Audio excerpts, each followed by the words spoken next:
Focused and fearless, here's everything you need to know this rush hour of November 6, Wednesday. I'm Riza Diaz.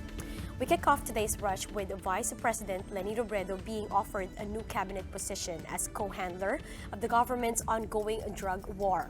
Now, Robredo has yet to accept or reject the new post, but for her camp, they say she's expected to show up with her proposals today. Maricel Halili has the details. Last week, President Rodrigo Duterte challenged VP Leni Robredo to be the drug czar for 6 months after she supposedly described as ineffective as drug war. Robredo's ally said 6 months is not enough and that she should be given 3 years instead. But as the saying goes, be careful what you wish for. On Tuesday afternoon, Duterte issued a memorandum designating Robredo as the co-chairperson of the Interagency Committee on Anti-Illegal Drugs or ICAD. According to the memo, Robredo will hold the position up to June 30, 2022, or until the end of her term as VP. The president also ordered all law enforcement agencies to cooperate with the vice president. O di walang mangyayari kung i-decline. Ibig sabihin, hindi totoo lahat ang mga criticism niya. Ang tagumpay niya, tagumpay ng taong bayan. Tagumpay nating lahat. That's why we wish her well. Based on Executive Order Number 15, the Philippine Drug Enforcement Agency or PDEA is the chair of ICAD. It has 20 member agencies including the Philippine National Police and the Dangerous Drugs Board. PDEA chief expressed support on the appointment of the vice president as its co-chair. PDEA chief Aaron Aquino says the vice president can focus on the rehabilitation and reintegration of drug users. Why not work together para pareho natin i-address yung problema? The PNP assured Robredo of their support as directed by Malacanang. In a press conference, Robredo's lawyer said the vice president still doubts the president's seriousness about the whole thing and that the memo was just a continuation of last week's script. Mukhang lumalabas lang ay part lang of the ongoing drama from last week para maipasa lang sa kanya yung usapan ng failure nitong drug war for the last 3.5 years. Gutierrez said Robredo has neither accepted nor rejected her appointment but will present her proposals to solve the drug problem on Wednesday. For News 5, Maricel Halili, we are One News. Former Special Assistant to the President and now Senator Bongo was quick to egg on Robredo to accept the offer. Go to challenge the Vice President to take on the post and see for herself just how difficult it is to exterminate the drug problem in the country. Pagdating ng July 1, hindi ka nag-succeed at hindi mo napatay yung mga drug lords, ako naman magtatanong sa'yo, ma'am, ba't hindi mo pinatay yung mga drug lords? A different advice, though, is coming from retired Supreme Court Associate Justice Antonio Carpio, who urged Robredo not to go for debate. In an interview with One News, the chief, Carpio, said the Interagency Committee on the Anti-Illegal Drugs, or ICAD, was made to implement controversial flagship programs of the administration's war on drugs, like Oplan Tokhang and Oplan Double Barrel. These circulars are not working. They are a failure. So, what the president is doing is telling the vice president, you take over and implement these circulars. And here are the biggest stories from the dailies. 19 senators have recommended the filing of charges against retiring PNP Chief Oscar Albayalde. The Philippine Star reports that this was released after Albayalde filed a counter-affidavit at the DOJ, which seeks to dismiss the complaint filed by the CIDG against him and the 13 so-called ninja cops. Filipino Star ngayon reports that at least 31 quick victims in Cotabato went down with food poisoning after allegedly eating donated packed meals. The NDRRMC Executive Director Ricardo Halad said some donors directly provided food packs to quick victims, and so the government was not able to check them first. With this, the Council is encouraging volunteers and private donors to course all donations through proper authorities in evacuation centers for proper sorting and distribution. Some good news as the Christmas holiday draws near. Business World reports that inflation in October dropped to its slowest pace in 3.5 years at 0.8%. This marks the second straight month of inflation coming in below 1%.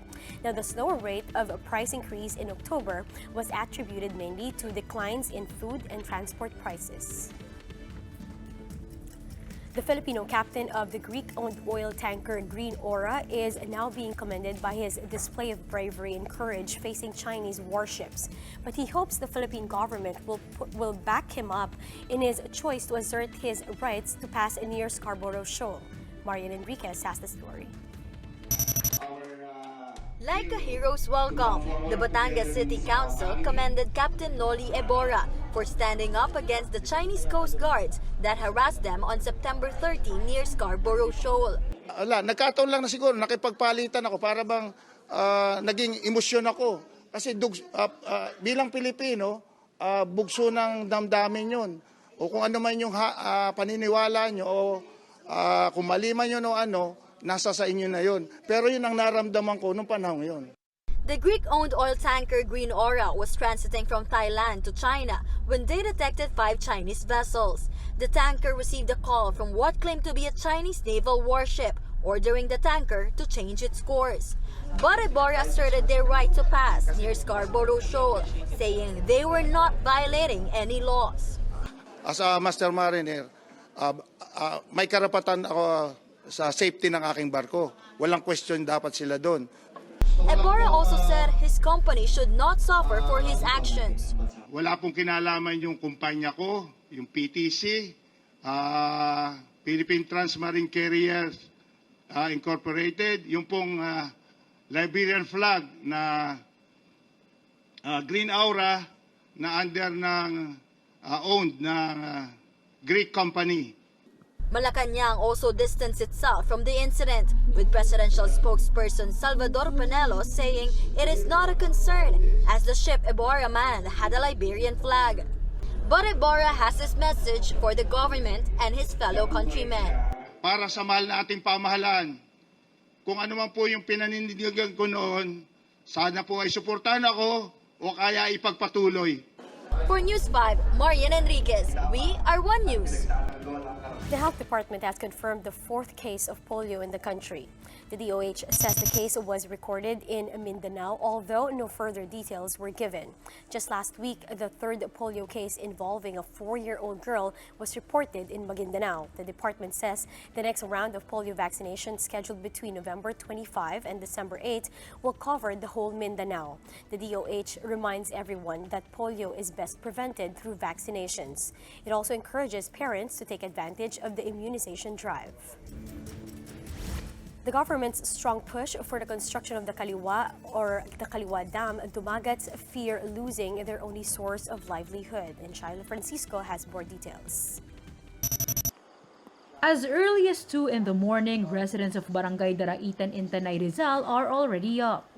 Tourists arrive here early and need to be transported by bangka across the Kaliwa River and by tricycle to the tourist spots. Yung barangay at yung mga pamilya namin sa tourism po karamihan umaasa. Kasi isa po ito sa barangay namin sa dinadayo. Up to 1,500 tourists visit the area per day. Some hike Mount Daraitan, while others swim in the Kaliwa River admiring the rock formations. Indigenous dumagats earn by selling goods or by serving as tour guides. But with the planned construction of Kaliwa Dam, residents fear for their livelihoods. Hindi po namin alam kung kailan nila yan sisimulan at ano yung aming kakahinatnan. Gawin nilang maayos at hindi kami papaalisin, hindi kami maaapektuhan ang aming hanap buhay. These rock formations are among the top tourist attractions here in Daraitan, Tanay Rizal. But once Kaliwa Dam is constructed, residents fear that this won't soon be an attraction because all of this will be submerged. The dam is set to be finished by 2023 or 2024. Standing 6 meters high, it can supply 600 million liters per day to an estimated 3 million customers. But the MWSS says not all tourist spots will be submerged, though some may be affected. In a certain level of dam, pwede niya pang i-accommodate yung water para hindi siya will not inundate yung kasi yung dam magiging impounding area siya for water so nakokontrol niya yung tubig doon. For now, residents like Clara and Rayson can only hope that dam proponents will spare tinipak and their only means of livelihood. Shyla Francisco, VR1 News. A gathering of stars happened last night during the red carpet premiere of Kara X Jagger at SM Mega Mall. The whole cast were in attendance, including the lead actors Ruru Madrid and Jasmine Curtis Smith. Fans and other celebrities were also present during the event to show their support for the film.